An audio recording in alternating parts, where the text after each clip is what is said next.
I'm going to go over my understanding of papal authority and the Roman Rite. So papal authority, especially in relation to the liturgy, but specifically what we're doing is talking about the Roman Rite. Now, what we're going to do is just go over just a couple preliminary remarks before we dive in. I want to address what kind of Catholic am I? Believe it or not, there have been some people, in fact, I noticed, in some of the comments before the show began, some were asking the question, why would you have this guy on your channel, on a traditional Catholic channel, as if I'm not a traditional Catholic? I want to make it clear that I'm a traditional Catholic. There have been people out there who have misrepresented my perspective without actually looking into the information that I've presented. So I just want to be very, very clear. I'm a traditional Catholic. In fact, I don't think that there's any other kind of Catholic that you could be. Liberal Catholics and things like that, those are people who are unfaithful to the Magisterium. And so I think the only kind of Catholic that you could be is a traditional Catholic. Now, we're also going to talk a little bit about the liturgy of the Missal of 1969. And what do I mean by that? Well, what I don't mean when I'm referring to the Novus Ordo or the Missal of 1969 or the liturgy of Paul VI, whatever term you want to use, whatever phrase. What I don't mean is the liturgical abuses that are often experienced at an average parish. That is not what I'm referring to. I detest liturgical abuse. Let me reiterate that. I detest liturgical abuse. I don't like it. I have been very critical, not overly critical, right? Not nitpicking here and there, but been very critical when it was necessary to be critical of liturgical abuses in parishes that I've been at. In other words, actually, let me give you an example. I have witnessed the precious blood being spilled, and that boiled my blood. Now, I'm not judging intentions on part of anybody who spilled it, but that was a major problem that I witnessed. I went directly to the bishop and told him, look, according to the directives of the Vatican, you need to withhold the chalice until this issue is taken care of and people are presenting the chalice in a worthy way, in a way that is careful. You need to withhold the chalice and only give communion under one kind. That's per the directives of the Vatican in the post-conciliar church. I think as of 2004, if I'm not mistaken. And for that, my reward was to be banned from the chalice. In other words, to not receive communion for over 6 months. Not only because I spoke against that, but the priest also withheld communion from me because I was unwilling to receive from an extraordinary minister of Holy Communion and preferred to receive from an actual priest. So I detest liturgical abuses. I am traditional, and I have been outspoken and have even gone through unjust retaliation. That's just one example. I can go through others. So let me be clear. When I'm speaking about the Missal of Paul VI, I'm not saying that I'm in favor of liturgical abuses or any of the shenanigans that you might see going on in some parishes. That being said, I am open to reforming the view that I present here in this presentation. So if I could be shown to be wrong anywhere, I'm more than happy to change my mind. Wouldn't be the first time that I've done it. So, all right, so let's move in to the question. So the question is, can the Pope abolish the Latin Mass? Now, I'm going to rephrase this. I understand what's being meant by that, but I want to rephrase it. I want to be a little bit more precise with our terminology because I think there's just too many misunderstandings if we use those terms.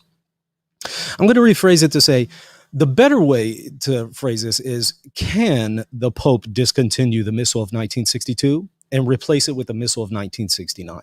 Now, asking can he do this is not the same as asking should he.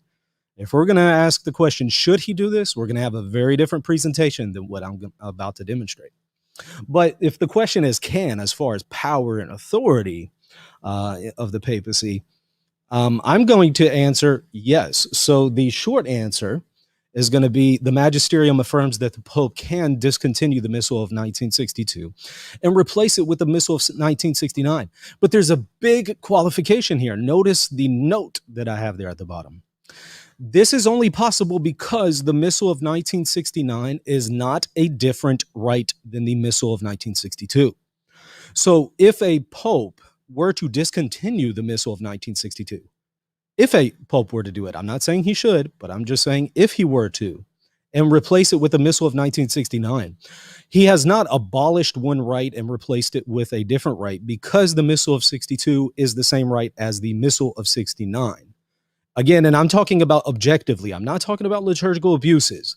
I'm talking about the Missal itself, objectively considered and done and presented well. In fact, if you want an example of how it can be done very well, St. John Cantius Parish in Chicago does the extraordinary form and the ordinary form both very, very well. And I've been to liturgies of both of those and thought it was incredible. And I think that they're a great, great model for how the Novus Ordo should be celebrated. So when I speak of the Missal of 1969, I'm thinking St. John Cantius style, not Susan at the parish council style or anything like that. But again, could he do this? Yes, because the Missal of 69 is not a different rite than the Missal of 62. The Roman rite would still be preserved in the Mass of Paul VI, in other words. All right, moving on. We're going to talk about the Magisterium on papal authority and the liturgy. First up is the Council of Trent.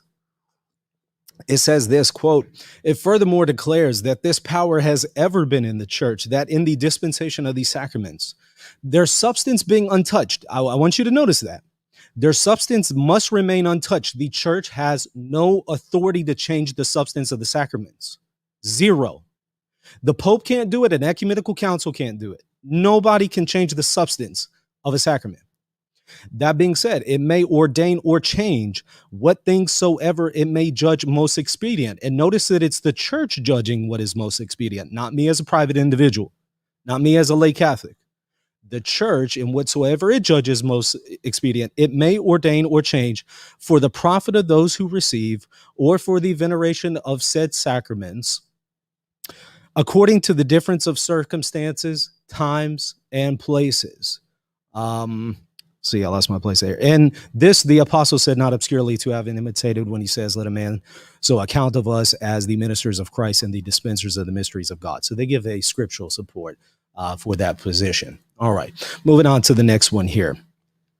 The First Vatican Council, it states this, quote, "Wherefore we teach and declare that but by divine ordinance, the Roman Church possesses a preeminence of ordinary power over every other church, and that this jurisdictional power of the Roman pontiff is both episcopal and immediate." Now, here's the part. "Both clergy and faithful of whatever rite," notice this is not just for the Roman rite, this is for the Eastern Catholics as well, "of whatever rite and dignity, both singly and collectively, are bound to submit to this power." Notice that there is an obligation to submit to this power "by the duty of a hierarchical subordination and true obedience."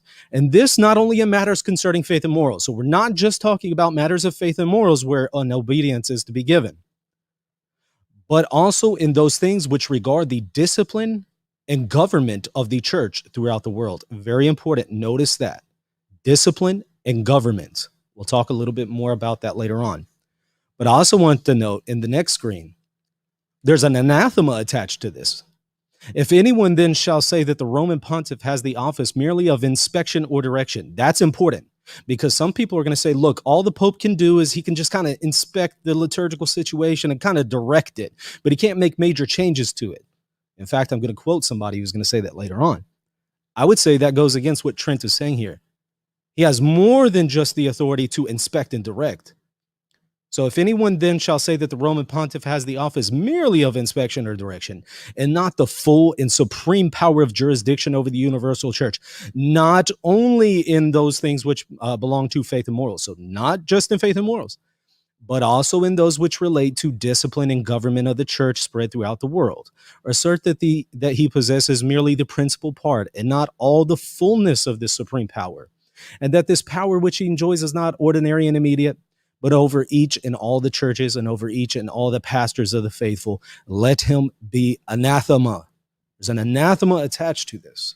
It's pretty serious stuff. I mean, look, if you're anathematized by the church, you're no longer in communion with it. So we definitely want to avoid this anathema. Now, whether or not the proposition that we're discussing,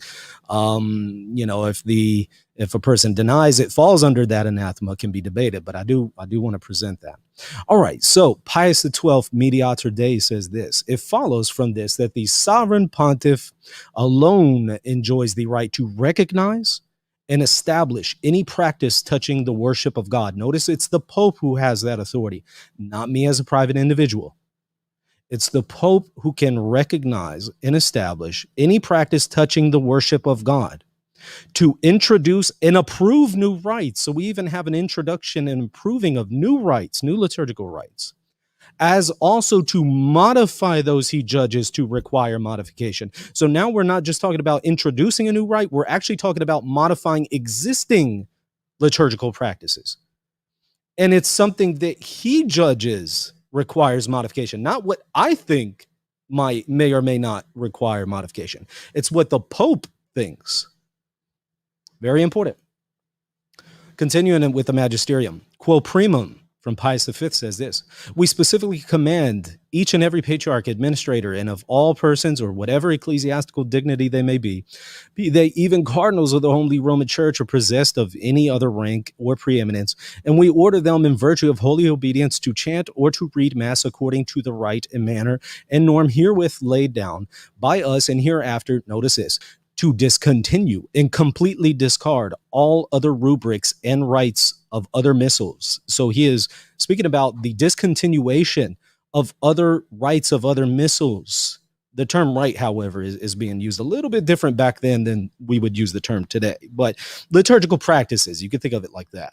He has the authority to discontinue them. And notice he says, however ancient. So what he's speaking about here is not what he was speaking about elsewhere, where he was saying that what he's discontinuing are rites that are 200 years or less old, and one is allowed to still preserve those that are over 200 years old. Now he's talking about, in a specific context, discontinuing certain liturgical practices in certain locations, even though they may be ancient, which they have customarily followed, and they must not, in celebrating Mass, presume to introduce any ceremonies or recite any prayers other than those contained in this missal. And by the way, he did not believe that was definitive, because he himself made changes to that very missal, but just a few years later. All right, this one is from Pope Pius VI, Auctorem Fidei. He says the church, and by the way, this is a proposition that's being condemned by the Pope. The Pope is censoring this with the theological censor. He's censoring the person who says, well, the church, which is ruled by the Spirit of God, could have established discipline, which is not only useless and burdensome for the Christian liberty to endure, but which is even dangerous and harmful and leading to superstition and materialism. He condemns that as false, rash, scandalous, dangerous, offensive to pious ears, injurious to the church and to the Spirit of God, by whom it is guided, at least erroneous. He gives kind of a global censor there. Kind of interesting that he gives a global censor for one proposition. But be that as it may, notice what he's doing here. He's condemning the person who says that the church could establish disciplines that are dangerous and harmful, which I would say is behind some of the people who reject the position that I'm maintaining here. All right, moving on. Note this. This is just a brief note on liturgical discipline, because earlier we were talking about the Magisterium and its ability to modify matters of discipline and government. Now, I want you to note that the liturgy falls under discipline. Now, the liturgy also has matters of faith and morals in them. There's certain aspects of the liturgy that you cannot alter. They are not just merely disciplinary, such as the substance of the sacrament, which we'll see later on. Those are not merely disciplinary. But then there are plenty of things that are liturgical that are disciplinary. And this is what the old school Catholic encyclopedia says under the article Ecclesiastical Discipline. Among the chief duties of a Christian, the worship of God must be assigned to a place apart. The rules to be observed in this worship, especially public worship, constitute liturgical discipline. This cannot be said to depend absolutely upon the church, as it derives the essential part of the holy sacrifice and the sacraments from Jesus Christ. And so what it's saying is, there are some things that are liturgical that derive from Christ himself. Those things can't be altered. However, for the greater part, the liturgical discipline has been regulated by the church. So the majority of things that are done liturgically are regulated by the church, and includes the rites of the holy sacrifice, the administration of the sacraments, and of other ceremonies.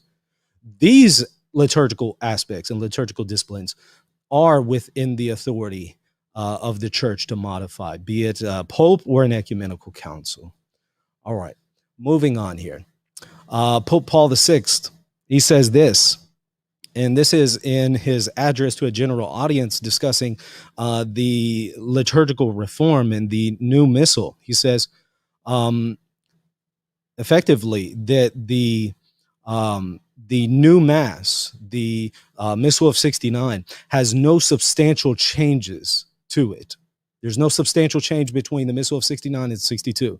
He says this, but keep this clearly in mind. Nothing has been changed of the substance of our traditional Mass. Perhaps some may allow themselves to be carried away by the impression made by some particular ceremony or another rubric, and thus think that they conceal some alteration or diminution of truths which were acquired by the Catholic faith forever and are sanctioned by it. They might come to believe that the equation between the law of prayer, lex orandi, and the law of faith, lex credendi, is compromised as a result. That sounds like some people today. It is not so, absolutely not, above all, because the rite and the relative rubric are not in themselves a dogmatic definition. What he's saying is there are certain aspects of the liturgy that are not part of a dogmatic definition. And by extension, they're also not divinely established. They are disciplinary forms imposed by the church, and it is within the authority of the church to modify those. But the big key here is to note, nothing has been changed to the substance of our traditional Mass. According to Paul VI, there has been no major change. But it's not just Paul VI.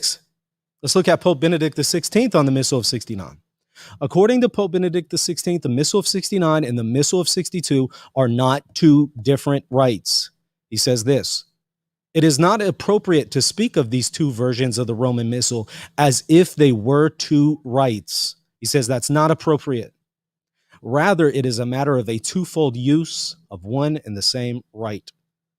So the Missal of 62 and the Missal of 69, these are not two different rites. They are part of the same one Roman rite. He goes on to say elsewhere that there's no contradiction between the Missal of 69 and the Missal of 62. And when he says this, he means no rupture. He says this, there's no contradiction between the two editions of the Roman Missal. In the history of the liturgy, there is growth and progress, but no rupture. He says there's no rupture here. So if you think that there's actually a rupture with the Missal of 69 itself, I'm not saying with the way that some rogue priest out there celebrates it. There might be some rupture there, practically. I've witnessed it for sure. But just objectively considered, done properly, like St. John Cantius Parish, there's no rupture there, according to Benedict XVI. So take his opinion for whatever it's worth. Moving on. The Missal of 69 and the Missal of 62 are two uses of the one Roman rite per Benedict. It's one Roman rite. There are two uses of that rite. They're not two different rites. He states, these two expressions of the church's lex orandi will in no way lead to a division in the church's lex credendi, for they are two usages of the Roman rite. So it is not at all proper to speak of the traditional Latin Mass and the Novus Ordo as two different rites. You're going against Pope Benedict when you do that. And that has not been reversed by Pope Francis. Now, the Missal of 69 was willingly received by the people of God. I want to note this because there are some people that think that the Pope just imposed this top down, although he has the authority to do it. That wasn't the case. Benedict XVI says this, in response to this desire, our predecessor, Pope Paul VI in 1970, approved for the Latin Church revised and in part renewed liturgical books translated into various languages throughout the world. These were willingly received by the bishops as well as by priests and the lay faithful. At least according to Pope Benedict, this was not imposed top down, contrary to the majority of the faithful throughout the world. So again, take his opinion for whatever it's worth. And again, that was from Summorum Pontificum. Now, Benedict also says this. He thinks that John Paul II granted people the faculty to celebrate the Missal of 62. This is important, because it means he recognizes John Paul II had the authority to determine to what extent the Missal of 62 may or may not be celebrated. And this is not even to mention the fact that Pope Benedict himself imposed certain restrictions and certain requirements in order to celebrate the Missal of 62. He says this, Pope John Paul II, concerned for the pastoral care through the special indult issued by the Congregation for the Divine Worship, granted the faculty of using the Roman Missal published in 1962 by Blessed John the 23rd. He granted the faculty for them to celebrate this Mass. According to Pope Benedict, it is up to the Pope to grant the faculty to do this, which means he has the authority to restrict it. If he has the authority to grant the faculty, he also has the authority to restrict its usage. And that would include restricting it to the point of discontinuing it altogether. So I would say in the mind of Benedict, he thinks that this is within the power. It's not ultra vires. This is within the power of the Pope. Now, that is not to say that he thinks that a Pope should do it. In fact, I think, in my opinion, Benedict the 16th thinks that a Pope should not entirely restrict the Missal of 62. But it's clear that he, at least in theory, thinks that he could, because he recognizes that John Paul II is the one who had to grant an indult for it. And if you can grant an indult, you can also restrict its usage. Now, again, for Benedict the 16th, there were no conditions for when someone could celebrate there were conditions for when someone can celebrate the Missal. Let me actually move on to the next one here. Yeah, there were conditions for when someone could celebrate the Missal of 62.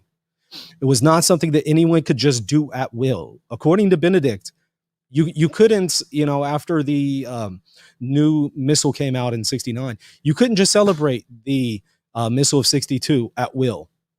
Not at all. He says this: the conditions for the use of this Missal laid down by the previous documents, Quator Abhic Annos in Ecclesia Dei, are now replaced as follows.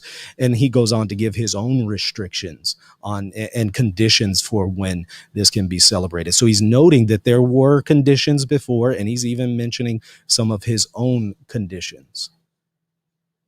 He goes, now this is actually from John Paul II.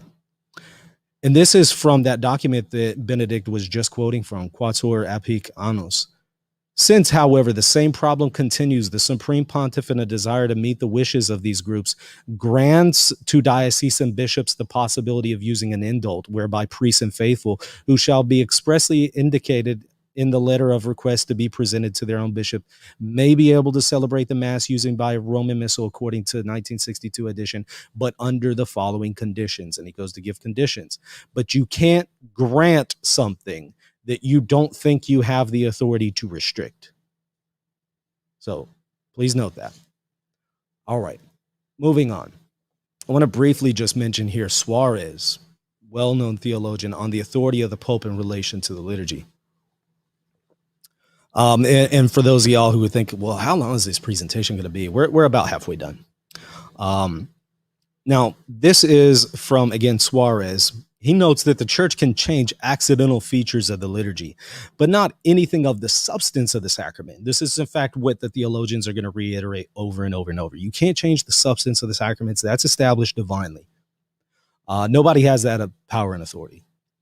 But there are some things that do not pertain to the substance of the sacrament that can be modified. And if that's true of the sacraments, that's also true of the liturgical rite in which that sacrament is found. Because, in fact, the Roman rite and quite a few other rites, they were not, in an unqualified sense, just simply divinely established. And there was no Roman rite in 90 AD, per se. Now, there were certain features and aspects of the Roman rite as we have it in the Missal of 62 that could be found in the apostolic era. For sure, there's continuity there. But they were not celebrating an actual full-blown Roman rite in the year 90 AD, for example. All right. Now, he goes on to say this: when the king in his fourth article accuses the Catholic Church of novelty in that it presents the Eucharist to the laity and the appearances of only bread, let me clarify. He's speaking about the king who is saying, the King of England, who is saying, the Catholic Church is wrong to restrict communion under one kind, under the appearances of bread only. Suarez says, he seems to be stuck in the same rut, for he relies on the fact that in its usage and rites, the church cannot add or subtract anything, which, taken universally and without limitation, has been shown by us to be contrary to reason in Scripture. For although the church is not able to change things which are of the substance of the sacraments and were instituted by Christ, nevertheless, things which pertain to the accidentals of the rite, notice that, and to the manner of the users and are capable of variation and can be changed by the authority of the church according to the opportunity of the times. This is something that the church itself has the authority to do, either a pope or an ecumenical council. It can change accidental features of a sacrament and then by extension of the rite itself. It, however, cannot change the substance. Moving on. This is from Jungmann, a liturgical scholar. The change of custom, and this particular custom that he's referring to is communion of the hand versus communion on the tongue. He's saying prior to this, communion on the hand was predominant, and he gives a copious amount of primary sources substantiating that. And that's definitely the case. In fact, the Sixth Ecumenical Council mandates communion on the hand. All right, moving on. He says, the change of custom is contemporary with the transition from leavened to unleavened bread and is probably related to it. So he's saying this change from going from communion on the hand to communion on the tongue is contemporary with the change where the Roman, or the Western Church, I should say, goes from leavened to unleavened bread. And he says they're probably related to each other. He goes on, at the Synod of Rouen, which is around 878, a further rule was established that at high mass, the priest was to give the Eucharist into the hands of the deacon and subdeacon, no longer to the laity. During the 10th and 11th centuries, this rite was narrowed down to priests and deacons, and then it disappeared entirely. This was all sanctioned under Rome. And communion on the hand, this was something that was ancient, but I would grant not everything that's ancient is the best. In fact, I think that communion on the tongue is much more preferable to communion on the hand in today's context.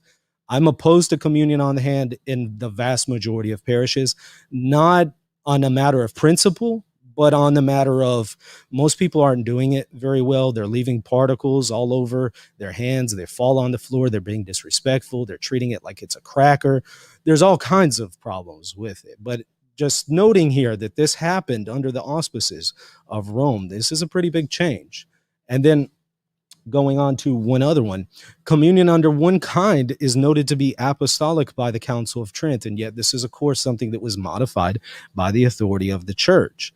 The Council of Trent states, wherefore, Holy Mother Church, knowing that this her authority in the administration of the sacraments, although the use of both species has from the very beginning, from the beginning of the Christian religion, not been unfrequent. So they're noting this has testimony going back all the way to the beginning.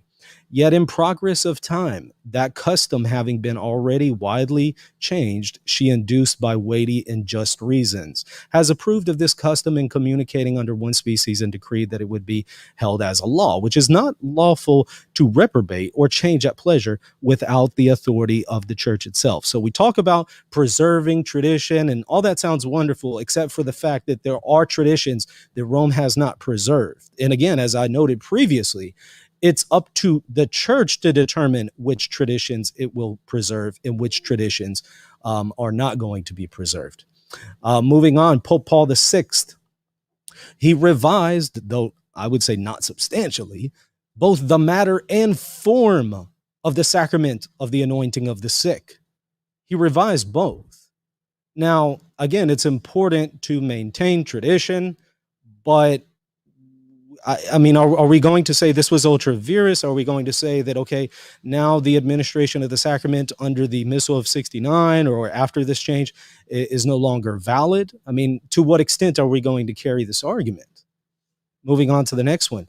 Pius XII spoke about the possibility of the church changing the matter of the sacrament of ordination to the priesthood in certain cases. In fact, some would argue that the Council of Florence spoke of the matter of the priesthood as one way, and then Pius XII proposed and reformed another way. Pius says this: if it was at one time necessary, even for validity by the will and command of the church, everyone knows that the church has the power to change and abrogate what she herself has established. So if she herself has established certain requirements for the validity of a sacrament, this is not if Christ has established them. But if she has established certain requirements for the validity of a sacrament, specifically the matter, then she has the authority to change that. That's according to Pius XII. Now, are there limits to papal authority? Absolutely. The Pope can't change the word of God. That's Dei Verbum 10. The Pope can't add new revelation to the word of God. Also Dei Verbum 10. The Pope's not able to change the substance of the sacraments, which were instituted by Christ, Suarez. There are limits, clearly. But what I'm saying is, if they are below these restrictions, the church is able to make modifications. And again, it is up to, as we saw, the church to discern what to preserve and what not to preserve as far as ecclesiastical traditions and liturgical discipline. Now, Pope Paul VI says this. In fact, he backs up what I'm saying right here. This is a really interesting point. There are those who, under the pretext of a greater fidelity to the church and the magisterium, systematically refuse the teaching of the council itself. So there's people who reject Vatican II, its application and the reforms. So he's speaking about its application and the reform, and he's not just speaking about Sacrosanctum Concilium. This is after the Missal of Paul VI has been applied. So he's now speaking of the Missal itself, the Missal of 69. He says its application and the reforms that stem from it, its gradual application by the Apostolic See and the Episcopal conferences under our authority, willed by Christ. It is even affirmed that the Second Vatican Council is not binding, that the faith would be in danger also because of the post-conciliar reforms and guidelines, which there is a duty to disobey to preserve certain traditions. So in order to preserve certain traditions, some are saying there's a duty to disobey these liturgical reforms. He says, what traditions? Does it belong to this group and not the Pope, not the Episcopal College, not an ecumenical council to establish which of the countless traditions must be regarded as the norm of faith? I would say what we've heard is that, yes, we ought to guard and preserve traditions, and all that's true. But again, ultimately, it's up to the church to determine which ones it's going to preserve and which ones it is going to discontinue. And there are some that it has preserved, and there are some that it has discontinued. Now, this is from Pius XI, Casti Connubii, speaking about who has the authority to determine the answer to the question of, which traditions ought to be preserved and which ones ought to be discontinued, and what is the extent of papal authority? Who really has the authority to determine the answer to this question? Pius XI says this in Casti Connubii, wherefore, let the faithful also be on their guard against the overrated independence of private judgment. Now, that's not to say that we can't use private judgment at all. Sure, we can. But there is an extent where it becomes overrated and even against the church. And that false autonomy of human reason, for it is quite foreign to everyone bearing the name of a Christian to trust his own mental powers with such pride as to agree only with those things which he can examine from their inner nature, and to imagine that the church sent by God to teach and guide all nations is not conversant with present affairs and circumstances. And here it is. Or even that they must obey only in those matters which she has decreed by solemn definition, as though her other decisions might be presumed to be false, or putting forward insufficient motive for truth and honesty. Quite to the contrary, a characteristic of all true followers of Christ, lettered or unlettered, is to suffer themselves to be guided and led in all things that touch upon faith and morals by the Holy Church of God, through its supreme pastor, the Roman pontiff, who is himself guided by Jesus Christ our Lord. Now, he's talking here specifically about faith and morals and doctrine. And he's saying, look, those people who say that I don't have to obey this unless it's a solemn definition, they're wrong. That's wrong. You have to obey those things and assent to those things that are even lesser than a solemn definition. But if that pertains to matters of doctrine and faith and morals, it most certainly pertains to lesser matters such as discipline. Wrapping it up here, continuing with who has the authority to determine the answer. This is from Pope Nicholas. This is in the first millennium. He says, it is immediately clear that the judgments of the Apostolic See, than which there is no greater authority, can be handled by any other tribunal, nor is it permissible for any to sit in judgment upon its decisions. We do not have the permission or the authority or the ability to sit in judgment of officially promulgated decisions made by a pope and just flippantly say, I don't think this is in keeping with tradition. We don't have that authority. It's not permissible for anyone to sit in judgment upon its decision. Moving forward, I want to answer just a few brief objections, and then that will conclude the presentation here. Didn't Pope Benedict XVI say that that which was once sacred cannot be entirely forbidden? So in other words, I mean, how can you forbid the Missal of 62 and then just impose the Missal of 69 if that which was sacred, once sacred, cannot be entirely forbidden? Here's my response. Benedict says that was considered sacred before can't be all of a sudden entirely forbidden. That's quote, all of a sudden entirely forbidden. But this does not mean it can't be gradually discontinued. Now, we still need to recognize that it's sacred. I mean, we're not going to say that the Missal of 62 is no longer sacred if the Pope discontinues it. No, you still recognize that it's sacred. But what he's saying is it shouldn't be all of the sudden discontinued, which is why I think that Benedict does not think that a Pope should just immediately discontinue the Missal of 62. I don't think he's in favor of that. I think he recognizes the ability for the Pope to do it, but I don't think he agrees with it prudentially.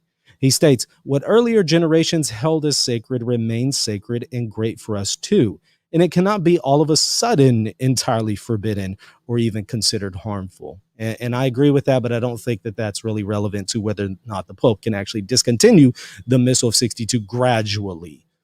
Now, there's another one here from Klaus Gamber that was brought up. And Klaus Gamber is, in fact, brought up often. And I remember reading through Gamber back in 2014, 2015. I loved his book, and I still find that there's a whole lot of good in it. But there are some things that I would disagree with in it. Now, the question or the objection is, doesn't Monsignor Klaus Gamber argue that the Pope cannot aggregate the Missal of 62? In fact, he has a whole chapter dedicated to just that, part of which I think Timothy quoted from just a moment ago. Here's my response. Gamber seems to take a view that contradicts Pope Benedict XVI. So even though I know Ratzinger wrote a foreword to it, later Ratzinger, Benedict XVI, has a different view than Gamber. Because Gamber claims the Missal of 69 is a new rite. He explicitly says that. He also thinks that the Pope can't make major changes to the liturgy, which means for Gamber, the Missal of 62 is probably ultra vires. And I don't know if we would be willing to go that far here. But it seems to me like Gamber probably takes the view, I would think it logically follows from what he argues, which we're going to see here in a moment, that the Missal of 69 is ultra vires because there are some fairly major changes to it. Not substantial, but major enough. Just so viewers know, can you just explain ultra vires? Yeah, ultra vires. I mean, it's just a Latin term. Effectively, all it means is it's beyond his authority, right? So I think that Gamber's position would require, I don't know if he would be willing to admit it, but I think his position requires, based on what we're about to see, that the Missal of 69 and the liturgical reforms of Pope Paul VI are beyond the authority of Paul VI to implement. And in fact, that's a very popular view among some Catholics today. They'll actually say that the Missal of 69 was illegal, to use the phrase of some.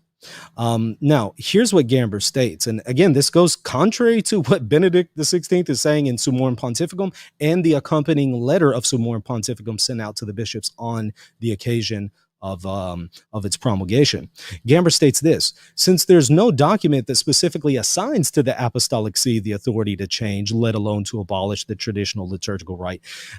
Just stop there. That kind of reminds me of those people that says, well, there's no one specific place, prior to Humanae Vitae, if somebody were to say, oh, there's no one specific place that forbids this, or well, there's also that which is called the Ordinary and Universal Magisterium, but I would disagree with him here, and I think he's setting it up in terms that shouldn't be established. But again, there's no document that specifically assigns to the apostolic see the authority to change, let alone to abolish the traditional liturgical rite. He's speaking of the Missal of 62. And since furthermore, it can be shown that not a single predecessor of Paul VI has ever introduced major changes to the Roman liturgy, I beg to differ. The assertion that the Holy See has the authority to change the liturgical rite would appear to be debatable. I mean, he thinks debatable, to say the least. In other words, he thinks that he's against it, right? But he at least is willing to say that it is debatable. He's not going to say that his position is definitive, but he definitely isn't in favor of those who would say that the Missal of 62 could be discontinued. At the same time, we can say that there is no question that the Holy See does have authority to approve and oversee publications of liturgical books, and more generally, to approve and oversee liturgical traditions. Now, earlier we saw the Magisterium, it says he has more than that authority of just merely inspecting and directing. He has more than that authority. He has the authority to change liturgical disciplinary aspects to the extent that he sees fit. And it's, again, not just the Pope, it's also an ecumenical council that has that same authority. Now, he continues in the footnote to that part of the book, which was page 39 of the book, The Reform of the Roman Liturgy, Its Problems and Background. He says in the footnote this: the following point is worth pondering, as already discussed according to canon law. A person's affiliation with a particular liturgical rite is determined by that person's rite of baptism. Given that the liturgical reforms of Paul VI created a de facto new rite, and I don't think it saves him that he says de facto instead of de jure.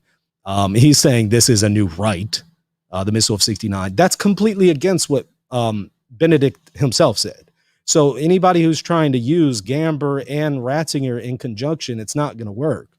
One can assert that those among the faithful who were baptized according to the traditional Roman rite have the right to continue following that rite, just as a priest who were ordained according to the traditional ordo had the right to exercise the very rite that they were ordained to celebrate. So what he's saying is people who are baptized under the Missal of 62, they have a right to continue that and not have to be under the Missal of 69, because the Missal of 62 and Missal of 69 are two different rites, and there's a canonical requirement. Well, there's a canonical privilege for somebody who, if you're baptized under one rite, you're allowed to continue in that rite.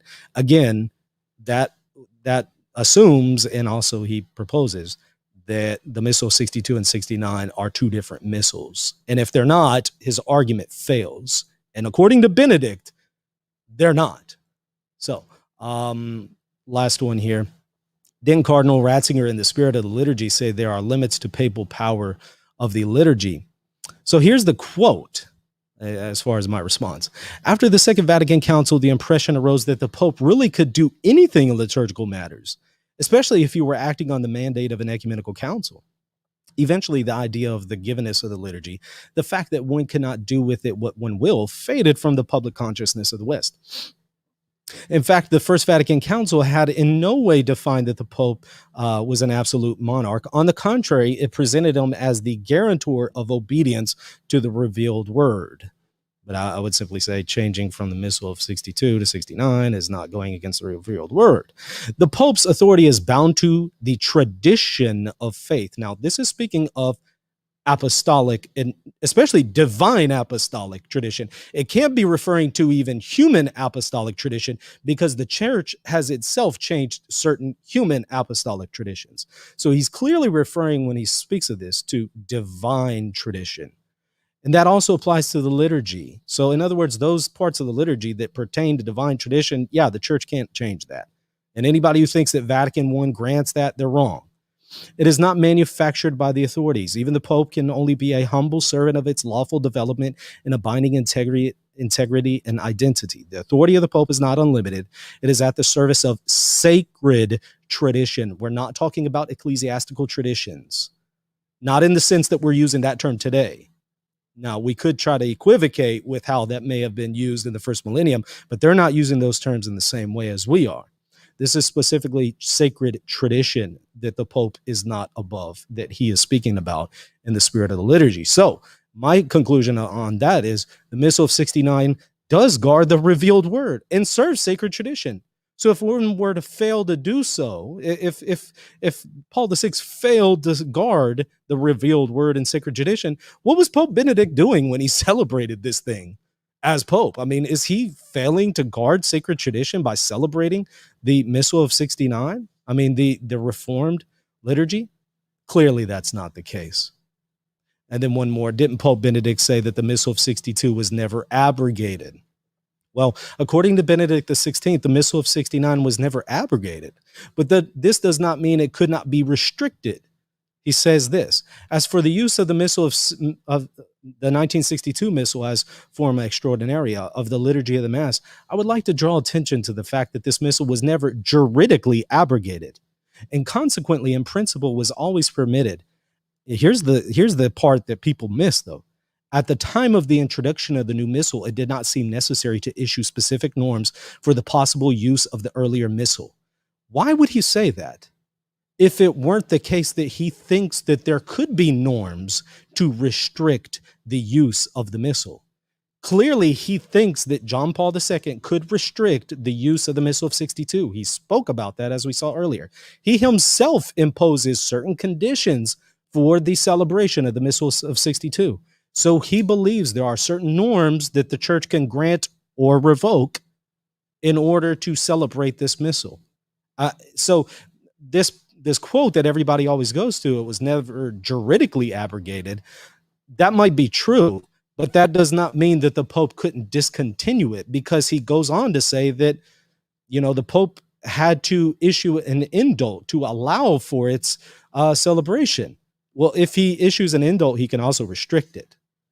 And then didn't the Pope have to take a papal oath promising to uphold tradition?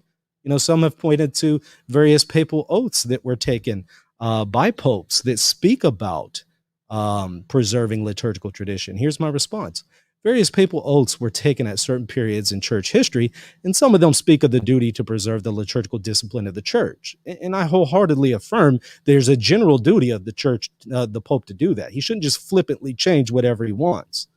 This is clearly to be understood as a general rule. It's a moral rule. It's not a juridical rule. Not as a strict obligation, as numerous popes have modified liturgical discipline over the centuries. Also, if this were to be understood as a strict rule, something juridical, then the Pope could not have unilaterally modified the creed without the filioque. Every Eastern Orthodox worth their salt will note that that is exactly what we did in the West. I affirm the Pope's authority to do that. I'm right there with Aquinas, who says that the Pope can draw up a new symbol, which is a new creed. I'm right there with Aquinas. I'm right there with the Pope. I stand with them when it comes to the creed. I believe the Pope has that authority, but let's not kid ourselves. He did that unilaterally. So, final slide here to summarize. There's certain limits to papal authority over the liturgy. We saw them, but the Pope also has authority to change accidental features to the liturgy. He cannot change, however, the substantial aspects to the sacraments. The Missal of 62 is the same rite as the Missal of 69. So if he were to somehow, say, okay, well, we're not going to have any more celebration of the Missal of 69. If he were to discontinue it, the Roman rite's still preserved in the Missal of 69. He didn't eliminate a rite. And then the Missal of 62 and 69 do not differ substantially. That was what we saw from Paul VI and also from Benedict XVI. The Pope has the authority to discontinue the Missal of 62 in favor of the Missal of 69, per the disciplinary changes that we saw the Magisterium says that the Pope is able to alter. Wait, before you go, I would really appreciate it if you would consider supporting this channel. This is my primary means to provide for my family, and it also helps me to produce content like this video. If you would like to support me, become a patron by visiting patreon.com/Reason and Theology. You'll also get access to extra exclusive content when you become a patron. Lastly, hit that like button and the subscribe button, and be sure to leave a comment down below. God bless.